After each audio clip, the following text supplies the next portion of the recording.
I'm Jennifer Angel, these are your stars, Aries.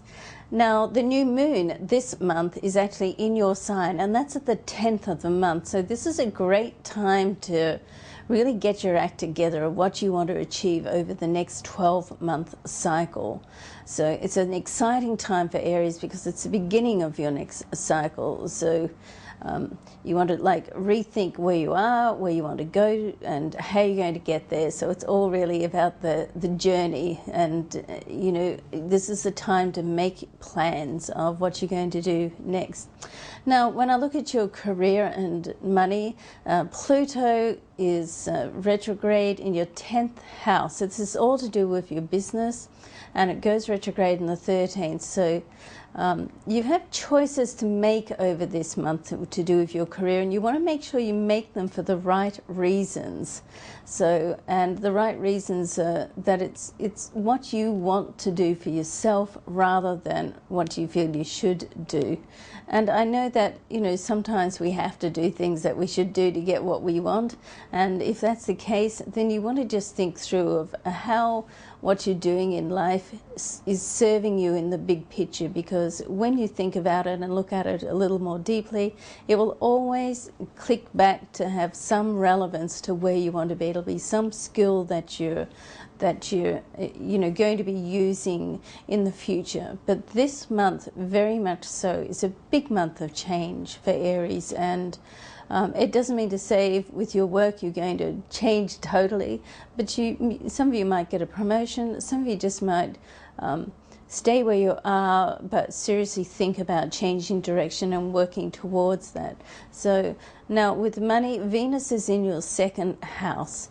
So this is really good for money and possessions. Venus rules the second house, so it's also a bit of a temptress. So you don't want to be spending money impulsively either. And it does trine with Pluto in your area of business on the 24th of the month. So this is a very, very favorable, very beneficial connection. So Venus-Pluto trine. So it's on the 24th. So it's very good for your career. So it's all to do, in your house is to do with money and business.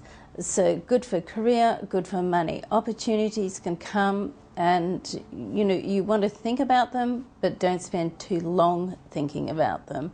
Capitalize on them, because you can get some made-to-measure type opportunities coming through this month. So it's good news. Of course, it's your birthday month, so happy birthday to Aries. Now, love and romance. So in your sign, Venus is there right through to the 15th, so for the first half of the month. Mars is going to be in your sign until the 20th. Now, on the 7th, these two planets are going to conjunct their exact degree together. Now, Venus and Mars are like the love duo. They're like the yin and the yang of love. Mars is the passion and Venus is the romance. So if you're looking for love, then certainly this can be a very lucky month for you. But you need to know what you want, Aries, okay? So, and you need to know what you're going to compromise on. I mean, rarely can we get our love list all ticked off right down to the bottom. So some things are like non-negotiable, and some areas you can compromise on. And your job really is to work that out, what it is for you individually. Now, my angel advice for the month is change is imminent, so take a big deep breath and embrace on what comes next, okay? It's a very exciting time. Have a great month. I'm Jennifer Angel. Thanks for watching.